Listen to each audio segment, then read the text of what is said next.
الله رب محمد صلى عليه وسلم نحن عباد محمد.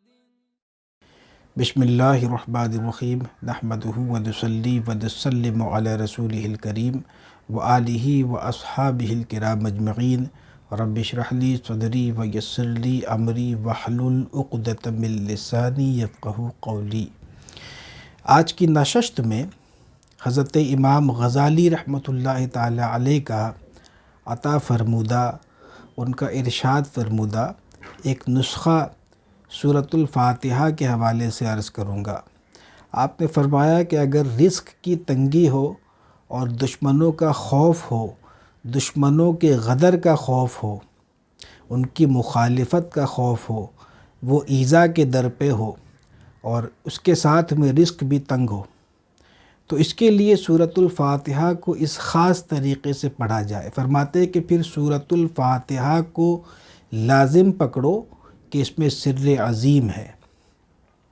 اور فقیر قادری سورۃ الفاتحہ کو، جیسا کہ ہمارے مشائخ کے معمولات میں بکثرت مشائخ کے معمولات میں یہ رہا ہے اور آج بھی ہے کہ فجر میں سنت اور فرض کے درمیان 41 مرتبہ پڑھتے ہیں. تو اس کا بیان بارہا ہو چکا. امام غزالی رحمۃ اللہ تعالی علیہ اس مقصد کے لیے، ان مقاصد کے لیے، خاص طور پر ان دو مقاصد کے لیے، رزق کی تنگی اور دشمنوں کے ایذا رسانی سے بچنے کے لیے ایک خاص طریقہ آپ نے ارشاد فرمایا ہے.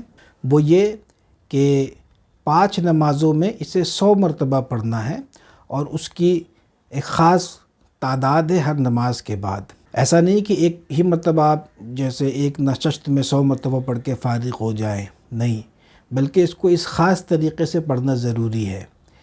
تو جو ان دو مسائل کا شکار ہو، وہ سورۃ الفاتحہ کے اس وظیفے کو اس انداز میں، جیسا کہ حضرت امام غزالی رحمۃ اللہ تعالی علیہ نے ارشاد فرمایا ہے، اگر اپنا وظیفہ بنانا چاہے مستقل طور پر یا پھر وقتی طور پر تو وہ بنا سکتا ہے.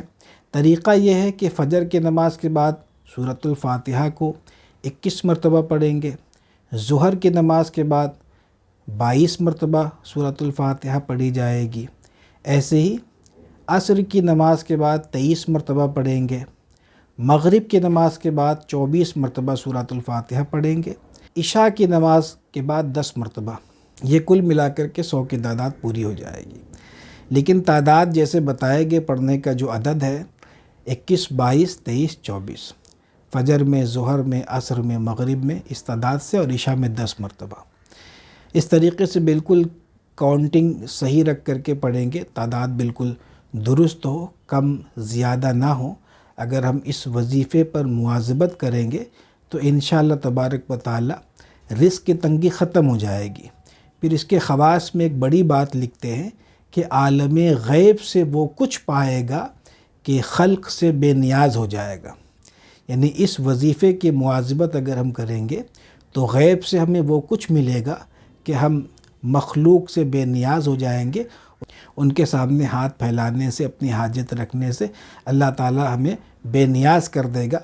تو جیسا کہ ہم نے عرض کیا کہ اگر اس کو مستقل طور پہ وظیفہ بنانا چاہیں تو وظیفہ بنا لیں، یا عارضی طور پر اس سے فائدہ اٹھانا چاہیں تو اس سے عارضی طور پر فائدہ اٹھائیں. عارضی طور پر یہ مطلب کہ اگر چند ماہ کر کے اس کو چھوڑ دیں گے تو کوئی اس سے ضرر نہیں ہوگا، اور اس میں نیت ایسی ہی رکھنی ہے کہ آپ اس کو مستقل طور پر نہیں پڑھیں گے، بلکہ آپ کا مقصد پورا ہو جائے گا تو آپ اس وظیفے کو ترک کر دیں گے. اسی نیت سے اگر شروع کریں گے تو یہ عارضی طور پر ہے، یہ کہنے کا مقصد ہے. اور اگر مستقل طور پر کہ ہمیشہ پڑھنا ہے اس وظیفے کو، تو ویسے بھی اس کو پڑھ سکتے ہیں. سورۃ الفاتحہ کے خواص بہت زیادہ ہے، اور بہت سارے مشائخ، بہت سارے بزرگان دین باقاعدہ اس کے عامل گزرے ہیں. فقیر کی نگرانی میں ہر ماہ جو اعمال وغیرہ کرائے جاتے ہیں اس میں سورۃ الفاتحہ کا بھی عمل شامل ہے. تو جو احباب اس کے عامل بننا چاہتے ہیں باقاعدہ، وہ اس کو عمل میں لا کر کے پھر اس کے ذریعے خلق خدا کو فیض بھی پہنچا سکتے ہیں، اس کے نقوش کے ذریعے، اس کے دم کے ذریعے. اللہ تعالی ہم سب کو علم نافع اور خیر کثیر عطا فرمائے۔ وآخر دعوانا ان الحمد للہ رب العالمین۔ لا إله إلا الله وحده لا شريك له له الملك وله الحمد وهو على كل شيء قدير۔